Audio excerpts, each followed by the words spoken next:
जय श्री राम, हर हर महादेव, जय माता दी। मैं पुरुषोत्तम मिश्र आप सभी का अपने चैनल धर्म ध्वजा में हार्दिक स्वागत करता हूं। साथ ही जगदम्ब काव्यमाला के उत्तर चरित्र के 8वें अंक का साक्ष्य बनने के लिए भी आप सभी का मैं धन्यवाद सहित अभिनंदन करता हूं। तो मित्रों, पिछले अंक में जब शुंभ को पता चलता है कि धूम्रलोचन सहित उसकी पूरी सेना भगवती के हाथों नष्ट हो चुकी है, तब वह अपने दो महापराक्रमी और कुटिल असुर चंड और मुंड को भगवती अंबिका और उनके महासिंह को पकड़कर लाने के लिए भेजता है। दोनों असुर एक बड़ी भारी चतुरंगिणी सेना लेकर वहां पहुंचते हैं, जहां भगवती अंबिका अपने महासिंह पर विराजमान होकर दसों दिशाओं को अपनी दिव्य प्रभा से प्रभाषित कर रही थी। वहां पहुंचकर चंड मुंड अपनी बातों से उन्हें प्रभावित करने का प्रयास करते हैं, परंतु जगदम्बिका उन्हें प्रत्युत्तर देते हुए कहती है कि वीर अनर्गल प्रलाप नहीं किया करते। इतनी बड़ी भारी सेना लेकर क्या समरभूमि में गाल बजाने आए हो? वह कहती है, देखूं दिखलाओ अपना बल, क्यों वमन करे मुख व्यर्थ गरल। देखूं दिखलाओ अपना बल, क्यों वमन करे मुख व्यर्थ गरल। भर चुका महाघट है अघ का, अब भुगतो जो संचित है फल। तो ये थी पिछले अंक की प्रस्तुति। आज के अंक में हम भगवती महाकालिका और चंड मुंड के बीच हुए महासमर में प्रवेश करेंगे। तो चलिए बिना विलंब किए हम इस प्रकरण को आगे बढ़ाते हैं। जय माता दी। सुनकर दौड़ा निश्चर कराल, सह सैन्य धरे तलवार ढाल। सुनकर दौड़ा निश्चर कराल, सह सैन्य धरे तलवार ढाल। सावन भादो से बरस पड़े, नानाविध आयुध शस्त्र जाल। तब देख तनुज सेना विशाल, भई रोष जननी दृग लाल लाल। तब देख तनुज सेना विशाल, भई रोष जननी दृग लाल लाल। हो गया कृष्ण शुभ चंद्र वदन, भ्रू कुटिल भई अतिशय कराल। भई प्रकट कृष्ण काली कराल, दृग रक्त सरोवर लाल लाल। भई प्रकट कृष्ण काली कराल, दृग रक्त सरोवर लाल लाल। कर पास खड्ग अतिशय विशाल, गल में शोभित नर मुंडमाल। कंकाल कराल परम उत्कट, ज्यों कृष्ण विवर मुख अति विकट। कंकाल कराल परम उत्कट, ज्यों कृष्ण विवर मुख अति विकट। ज्यों महाकुंभ मुख प्रकट हुई, प्रलयंकर वैतरणी जमघट। लप लप जिह्वा रक्तिम विषधर, मुख प्रलयाकर्षण कृष्ण विवर। लप लप जिह्वा रक्तिम विषधर, मुख प्रलयाकर्षण कृष्ण विवर। हत प्रभ अकल्प लख छवि दनुज, भय से भी भयंकर प्रलयंकर।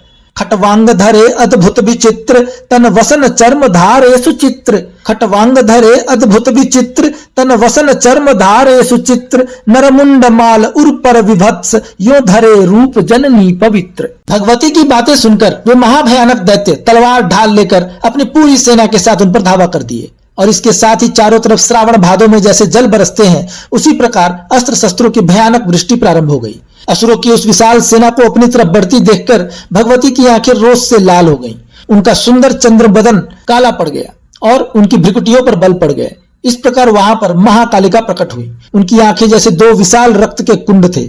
उनके हाथों में पास और खड्ग और उनके गले में नरमुंडों की विशाल माला सुशोभित हो रही थी। उनका शरीर कंकाल के जैसे था और उनके मुख को देखकर लगता था जैसे वहां पर कृष्ण विवर अर्थात ब्लैक होल प्रकट हो गया हो। उन्हें देखकर ऐसा लगता था जैसे महाकुंभ में त्रिवेणी के स्थान पर जैसे बैतरणी का प्रलयंकारी यमघट पैदा हो गया हो। उनकी जिह्वा किसी विस्तर की भांति लपलपा रही थी और उनका विशाल मुख कृष्ण विवर के जैसे प्रलय को आकर्षित कर रहा था। उनके भय से भी भयंकर छवि को देखकर भयानक दैत्य भी हतप्रभ हो गए। माता ने अपने हाथों में विचित्र खटवांग धारण किया था। कंकाल जैसे काया पर चीते के खाल की साड़ी शोभा पा रही थी। उनके वक्षस्थल पर नरमुंडों की भयानक और विभत्स माला शोभा पा रही थी। इस प्रकार पतित पावनी माता ने नीच असुरों का दमन करने के लिए ऐसा भयानक रूप धारण किया। बोली काली कर कस कस कर, बस कर पाए तो ले वस कर। बोली काली कर कस कस कर, वस कर पाए तो ले वस कर। आकर मेरा केसा करसन, सठ आ मेरे यह बाल पकड़। आ बांध सके तो बांध मुझे, आ साध सके तो साध मुझे। आ बांध सके तो बांध मुझे, आ साध सके तो साध मुझे। आ खेट हेतु आई रण में, व्याधों का समझो व्याध मुझे। यह कहकर की वह अट्टहास, ढह गिरे असुर के अभिलाष। यह कहकर की वह अट्टहास, ढह गिरे असुर के अभिलाष। लखमातु छवि कृष्णा कराल, हो चले खेत दनुकुल हवास। खन खन कर घनी करे गर्जन, झुन झुन पैंजनी किए तर्जन। खन खन कर घनी किए गर्जन, झुन झुन पैंजनी किए तर्जन, लप लप जिह्वा लोहित लोहित, हन हन करवाल करे मर्दन। एक ओर भयावह कृष्ण वर्ण, एक ओर धुनी संगीत चलन, एक ओर भयावह कृष्ण वर्ण, एक ओर धुनी संगीत चलन, एक ओर करुण दानव क्रंदन, सब रंग मुखर उस समरांगन। ज्यो कुलिस पड़े जर जर कानन, ज्यो सागर ज्वार करे प्लावन, ज्यो कुलिस पड़े जर जर कानन, ज्यो सागर ज्वार करे प्लावन, दन दल पर वैसे टूट पड़ी, विचरी अम्बा त्यों समरांगन। गर्जन धुनि घोर कठोर करुण, मर्माहत अरि उर व्योम वरुण, गर्जन धुनि घोर कठोर करुण, मर्माहत अरि उर व्योम वरुण, भूधर समतल पद चाप पड़े, दानव वन दावा नल दारुण। हन हन दानव गर्जन करती, मद महाबली मर्दन करती, हन हन दानव गर्जन करती, मद महाबली मर्दन करती, थप्पड़ प्रचंड गिरते कुंजर, रण क्षेत्र प्रलय नर्तन करती। भट सुभट महाभट अति भट हठ, कट कट कर चले निपट जमघट, भट सुभट महाभट अति भट हठ, कट कट कर चले निपट जमघट, पथ पथ मरघट लोहित लथ पथ, नट केवट काली नटे तट तट। कुछ धराशायी धक्का खाकर टुकड़े टुकड़े कुछ टकरा कर, कुछ धराशायी धक्का खाकर टुकड़े टुकड़े कुछ टकरा कर, नाचे कबंध बेमुंड तुंड, भागे कुछ दानव घबरा कर।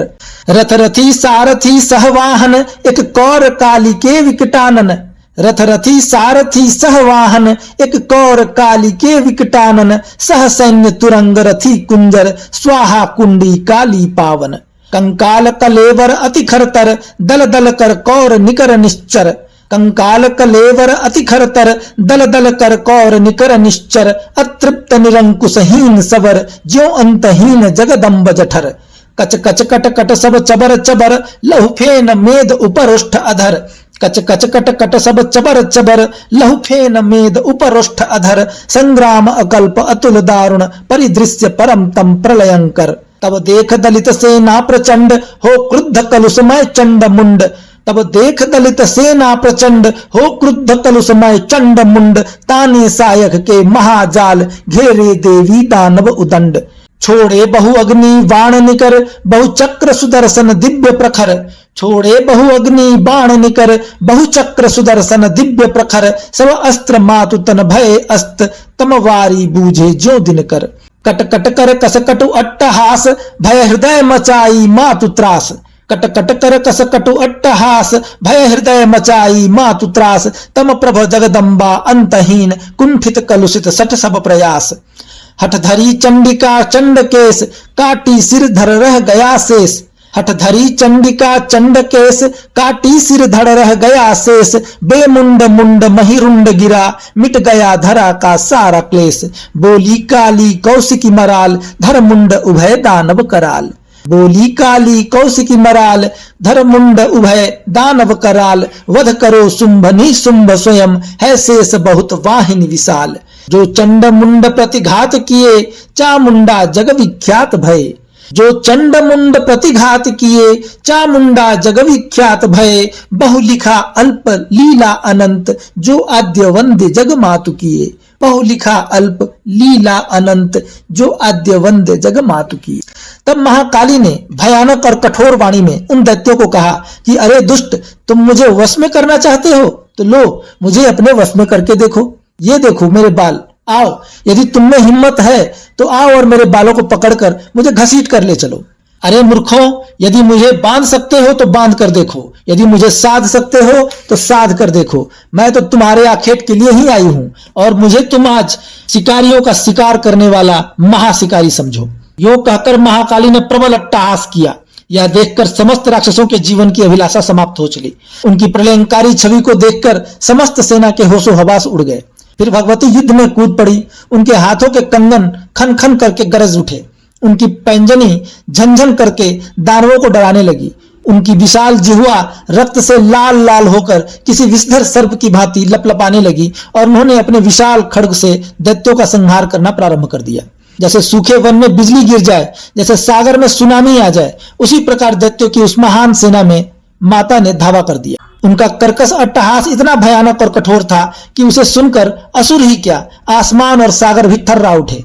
उनके पैरों के ठोकर से विशाल पर्वत मिट्टी में मिलकर समतल होने लगे और लगने लगा जैसे दानवों के उस विशाल वन में आग लग गई हो। वह विकट गर्जना करते हुए दानवों को काट काट कर गिराने लगी। बड़े बड़े महाबली दैत्यों के अभिमान को तोड़ती हुई उस महाकाली के थप्पड़ों से विशाल मदगज गिरने लगे। इस प्रकार भगवती ने उस समर भूमि में जैसे प्रलयंकारी नृत्य करना शुरू कर दिया।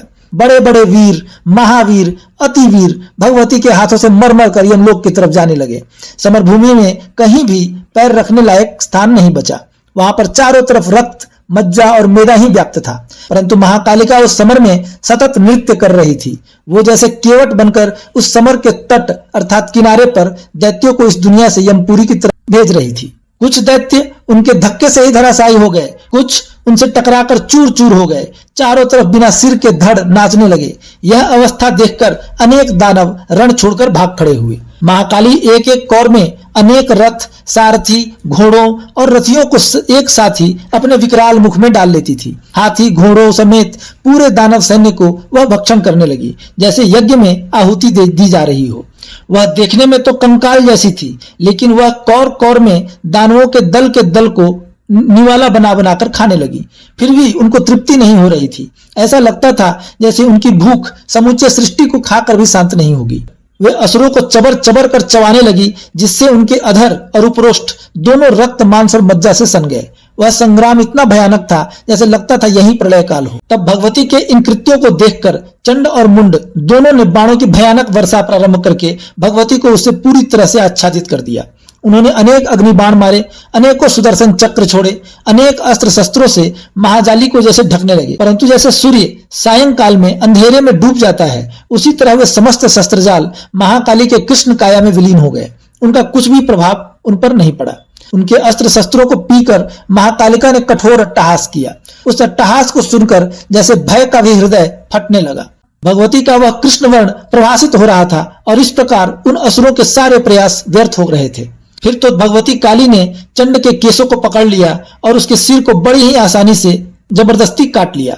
इसी प्रकार उन्होंने मुंड के मुंड को भी उसके धड़ से अलग करके इस संसार को इन दोनों आतताइयों से मुक्त किया। उन दोनों असुरों के सिर को हाथ में लिए हुए महाकाली भगवती कौशिकी के पास गई और उन्होंने उनसे कहा, अभी भी शुंभ के पास बहुत बड़ी सेना है।